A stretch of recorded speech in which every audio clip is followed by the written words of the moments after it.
Assalamualaikum warahmatullahi wabarakatuh. Halo anak-anak, jumpa lagi dengan Bu Enisnita dalam sajian video pembelajaran polinomial. Ini adalah video yang ketiga kalau tidak salah ya. Dan ini adalah video terakhir untuk untuk bab polinomial. Kali ini video ini akan menyajikan mengenai subtopik terakhir untuk polinomial, yaitu mempelajari tentang akar-akar rasional. Ada 4 hal yang akan dipelajari dalam video ini. Yang pertama mengenai akar-akar rasional persamaan berderajat tinggi. Kemudian selanjutnya adalah jumlah dan hasil kali akar persamaan berderajat 2. Lanjut jumlah dan hasil kali akar persamaan berderajat 3. Kemudian terakhir jumlah dan hasil kali persamaan berderajat 4. Oke, yang pertama ini adalah akar-akar rasional suatu persamaan berderajat tinggi. Yuk, mulai dipelajari. Ini ada beberapa ketentuan di sini untuk menentukan akar-akar rasional suatu polinomial. Silakan dibaca. Ada kemungkinan kalau yang pertama ya, kalau jumlah koefisien polinomnya sama dengan 0, maka salah satu akarnya adalah 1. Kemudian kemungkinan berikutnya, kalau koefisiennya pangkatnya ganjil, kalau jumlah koefisien pangkat ganjil sama dengan jumlah koefisien pangkat genap, maka salah satu akarnya adalah -1. Selanjutnya, ada kalau tidak memenuhi kedua-duanya, misalkan koefisien polinomnya kalau dijumlahkan tidak sama dengan 0, atau jumlah koefisien pangkat ganjil tidak sama dengan jumlah koefisien pangkat genap. Nah, kalau tidak sama, Anda bisa menyimak untuk slide berikutnya. Yang pertama, contoh soal yang memenuhi salah satu item yang ada di atas ini ya. Tentukan akar-akar dari suatu polinom, bisa dilihat di layar. Kita akan mencoba menjumlahkan koefisiennya. Koefisien di sini yang pertama adalah 4, kemudian -8, kemudian -7, kemudian 11, kemudian 6. Kita jumlahkan semuanya. Hasilnya adalah 6. Ternyata 6 kan tidak sama dengan 0. Berarti karena tidak sama dengan 0, maka salah satu akarnya bukan 1. Maka poin pertama gagal. Coba kita untuk poin berikutnya, yaitu menjumlahkan koefisien pangkat ganjil. Untuk polinom di atas ini, contohnya di sini, pangkat genapnya dulu, yaitu pangkat genap untuk X pangkat 4, ini koefisiennya adalah 4. Kemudian X pangkat 2, koefisiennya adalah -7. Kemudian X pangkat 0 juga bilang genap ya. Koefisiennya adalah 6 atau konstanta di sini. 4 tambah -7 tambah 6 hasilnya 3. Oke ya, kita pending dulu. Kemudian kita jumlahkan koefisiennya untuk peubah pangkat ganjil. Pangkat ganjil di sini pangkat 3. Koefisiennya adalah -8. Kemudian X pangkat 1 juga ganjil, koefisiennya adalah 11. Hanya ada 2 ya untuk ganjil. Berarti -8 ditambah 11 hasilnya adalah 3. Nah, ternyata sama. Artinya sama-sama 3. Jumlah koefisien pangkat genap dengan jumlah koefisien pangkat ganjil sama. Berarti salah satu akarnya adalah -1. Selanjutnya kita akan mencoba menguji apakah benar bahwasannya -1 adalah salah satu akarnya. Berarti nanti sisanya harus 0 ya. Perlu diingat bahwasannya kalau akarnya atau faktornya, maka sisanya harus 0. Kita uji sekarang. Perhatikan cara skema yang ada di slide. Terbukti ya bahwasannya sisanya 0, maka benar bahwasannya -1 adalah salah satu faktornya. Dengan hasil bagi adalah 4x pangkat 3 -12 x kuadrat plus 5x terakhir plus 6. Kenapa demikian? Karena kamu pasti ingat ya bahwasannya teorema pangkat atau derajat untuk hasil bagi itu adalah dengan cara derajat polinomnya 4 dikurangi dengan derajat pembaginya yaitu 1, 4 dikurangi 1 hasilnya adalah 3. Maka derajat hasil baginya otomatis derajat 3. Selanjutnya untuk 4x pangkat 3 min 12x kuadrat plus 5x plus 6 kita akan mencari faktornya kembali. Alias kita otomatis mencari akarnya juga ya. Kita uji coba seperti tadi, ada dua kemungkinan. Coba menjumlahkan semua koefisiennya, berarti 4 tambah min 12 ditambah 5 ditambah 6. Nah, ternyata hasilnya kan bukan 0, berarti 1 bukan salah satu akarnya. Untuk poin berikutnya, yaitu kita menjumlahkan koefisien pangkat genap dan koefisien pangkat ganjil. Koefisien pangkat genap di sini yaitu pangkat 2 dan pangkat 0. Pangkat 2 di sini min 12, pangkat 0-nya adalah 6, maka min 12 tambah 6 hasilnya min 6. Kita pending dulu, sekarang kita menjumlahkan koefisien yang pangkat ganjil yaitu x pangkat 3 dan x pangkat 1. X pangkat 3 koefisiennya 4, sedangkan x pangkat 1 koefisiennya 5. 4 tambah 5 hasilnya 9. Maka jelas ya bahwasannya jumlahnya tidak sama. Karena tidak sama berarti salah satu akarnya bukan min 1.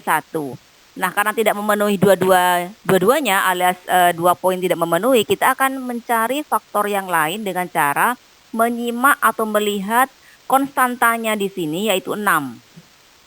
Maka faktor dari 6 adalah 1 dan min 1, 2 min 2, 3 dan min 3, terakhir plus minus 6. Sedangkan faktor dari koefisien pangkat tertingginya, pangkat tertinggi di sini kan x pangkat 3, maka koefisiennya adalah 4. Kita tentukan juga faktor dari 4 yaitu plus minus 1, plus minus 2, dan plus minus 3. Selanjutnya kita akan membagi antara faktor dari 6 dengan faktor dari 4. Satu-satu kita bagi ya untuk menentukan akar atau faktornya. Plus minus 1 dibagi dengan plus minus 1 untuk 4 ini. Hasilnya adalah 1, kita letakkan di sini paling kiri bawah ya. Kemudian plus minus 1 dibagi dengan plus minus 2 hasilnya adalah plus minus 1 per 2. 1 per 2 ya, disimak 1 per 2 kan ada di situ. Kemudian plus minus 1 dibagi plus minus 4 hasilnya plus minus seperempat. Bisa disimak ya, yang paling bawah. Kemudian sekarang menuju ke faktor dari 6 yaitu 2. Plus minus 2 dibagi 1 plus minus 2, sudah Boni tulis tadi. Plus minus 2 dibagi plus minus 2 hasilnya plus minus 1, sudah Boni tulis tadi juga. Plus minus 2 dibagi plus minus 4 berarti plus minus 2 per 4. 2 per 4 kalau disederhanakan adalah setengah. Ya, sudah Boni tulis juga tadi. Kemudian sekarang menuju ke plus minus 3. Plus minus 3 dibagi 1 hasilnya plus minus 3, sudah ada di layar. Plus minus 3 dibagi plus minus 2 hasilnya plus minus 3 per 2 ada di layar. Kemudian plus minus 3 dibagi plus minus 4 hasilnya plus minus 3 per 4 paling belakang ya. Kemudian sekarang menuju ke 6. Plus minus 6 dibagi 1 hasilnya plus minus 6. Sudah ada di layar paling bawah. Plus minus 6 dibagi plus minus 2 hasilnya adalah plus minus 3. Kemudian terakhir plus minus 6 dibagi plus minus 4 hasilnya adalah 6 per 4. Kalau disederhanakan menjadi 3 per 2, sudah ada di layar. Oke, berarti kemungkinan faktornya dari polinom tersebut adalah plus minus 1, plus minus 2, plus minus 3, plus minus 6, plus minus setengah, plus minus seperempat, plus minus 3 per 2, plus minus 3 per 4. Nah, ini adalah kemungkinan dari faktor-faktor pada polinom. Untuk kemungkinan yang pertama yaitu plus minus 1 tidak kita pakai ya, karena plus minus 1 tidak mungkin menjadi faktor dari polinom. Sebab yang tadi ya sudah Bu ini utarakan pernyataannya tadi tidak memenuhi. Berarti kita akan mencoba 2. Kita coba 2 dengan cara skema ada di sebelah kiri bawah ya. Ternyata sisanya 0. Berarti 2 juga termasuk salah satu akar dari polinom tersebut. Nah, di sini karena sisanya 0 maka 2 merupakan juga salah satu akarnya ya. Sehingga hasil bagi yang paling bawah adalah 4x kuadrat dikurangi 4x dikurangi 3. Di sini adalah persamaan kuadrat, maka tidak perlu pakai skema lagi. Kita cukup pakai pemfaktoran untuk mengetahui akar-akarnya. Kita faktorkan dulu 2x min 3 dan 2x plus 1. Jadi kalau ditulis secara lengkap, semua faktor yang sudah kita hitung tadi, mulai dari dengan cara skema, sampai dengan cara pemfaktoran paling bawah terakhir ini ya, X plus 1, kemudian X min 2, kemudian 2X min 3, terakhir 2X plus 1. Ini akan kembali kepada polinomialnya ya. Berarti akar-akarnya adalah min 1, 2, kemudian 3/2, kemudian min 1/2. Ini maaf ya, ini adalah 2, bukan min 2. 2, sekali lagi ya, bukan min 2. Salah ketik Bu ini ya. Oke, bagaimana? Sudah paham kah? Nah, kalau sudah paham, ini ada contoh berikutnya yang Bu Eni ambil dari salah satu referensi di buku Platinum. Untuk polinom fx sama dengan 3x pangkat 4 plus 3x pangkat 3 min 2x kuadrat plus 13x min 8 sama dengan 0. Gunakan teorema di atas untuk mendaftar semua akar yang mungkin, semua akar rasional yang mungkin. Kamu akan menghitung, biasakan menghitung semua koefisiennya ya, 3 tambah 3 tambah min 2 tambah 13 tambah min 8. Kalau hasilnya tidak 0, maka 1 bukan faktornya. Kalau hasilnya 0, maka 1 faktornya, begitu ya, salah satu faktornya maksudnya. Kemudian kamu uji coba lagi, kamu jumlahkan koefisien pangkat genap dengan pangkat ganjil. Kalau sama berarti min 1 adalah faktornya, kalau tidak sama berarti min 1 bukan faktornya. Kalau seandainya tidak memenuhi kedua-duanya, maka kamu akan mencari seperti jawaban pada slide begitu. Nah, kemungkinan akarnya adalah setelah dibagi ya antara min 8, faktor dengan min 8 dengan faktor dari 3, maka hasil akhirnya adalah artinya semua akarnya mungkin dari polinom tersebut adalah plus minus 1, plus minus 2, plus minus 4, plus minus 8, plus minus 1/3, plus minus 2/3, plus minus 4/3, dan plus minus 8/3. Nah, kalau kamu ragu mengenai kemungkinan faktornya, kamu kerjakan sendiri ya antara faktor dari 8 itu dengan faktor dari 3, silakan dibagi 1/1. Nanti hasilnya bisa dicocokkan di layar. Insya Allah sama ya, karena Bu ini sudah cek itu semua. Nah, untuk memastikan mana yang menjadi akarnya, kalian bisa uji coba dengan cara skema atau prografit. Kalau sisanya 0 berarti yang kamu bagi adalah salah satu faktornya atau salah satu faktornya adalah atau salah satu akarnya. Oke, silahkan dibuktikan sendiri ya dengan cara skema atau prografit. Itu yang menjadi tugas untuk akar-akar rasional.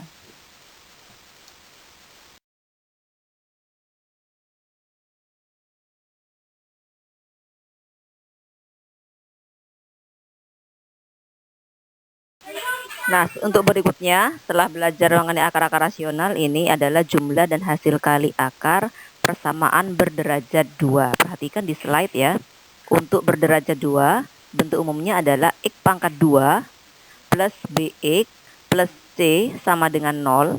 Jadi kalau berderajat 2, maka jumlah akar-akarnya maksimal 2 ya. Di sini Bu Eni misalkan akarnya adalah X1 dan X2. Sehingga untuk rumus pertama, yaitu kalau kedua akarnya dijumlahkan, berarti X1 ditambah X2, rumusnya adalah min B per A, sedangkan kedua akarnya kalau dikalikan, yaitu X1 dikali X2, yaitu C per A. Kemudian sub berikutnya yaitu jumlah dan hasil kali akar untuk polinom berderajat 3. Perhatikan di slide.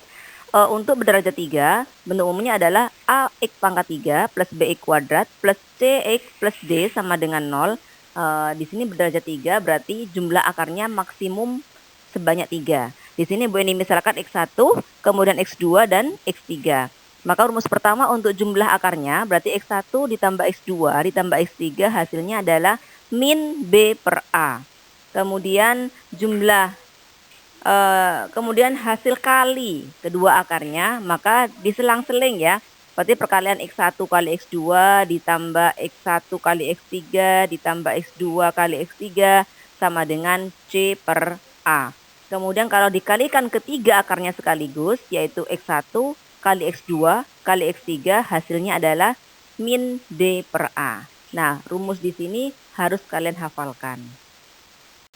Nah, ini untuk jumlah dan hasil kali akar untuk polinom berderajat 4. Berarti terakhir ya materi ini. Perhatikan di slide, di sini untuk berderajat 4, bentuk umumnya adalah AX pangkat 4 plus BX pangkat 3 plus CX kuadrat plus DX plus C sama dengan 0. Maka karena berderajat 4, maka jumlah maksimum akarnya nanti adalah 4. Di sini dimisalkan X1, X2, X3, dan X4. Kemudian untuk rumus-rumusnya bisa diperhatikan di slide. Yang pertama, jumlah akarnya kita jumlahkan sekaligus ke empat-empatnya. X1 tambah X2 tambah X3 tambah X4 hasilnya adalah min B per A. Kemudian jumlah sekali dua akar. Dua akarnya diselang-seling ya. X1 kali X2 ditambah X1 kali X3 ditambah X1 kali X4 ditambah X2 kali X3 ditambah X2 kali X4 ditambah X3 kali X4. Maka hasilnya adalah C per A. Kemudian jumlah hasil kali 3 akar. Ketiga akarnya kita kalikan, kita selang-seling penjumlahannya. X1 kali X2 kali X3 ditambah X1 kali X2 kali X4 ditambah, sering lagi ya, X2 kali X3 kali X4 ditambah X2 kali X3 kali itu dia. Lihat ya, mungkin tidak seberapa kelihatan, sama dengan rumus min D per A. Kemudian kalau dikalikan keempat akarnya yaitu X1, X2, X3, X4 dikalikan semua sekaligus hasilnya adalah E per A.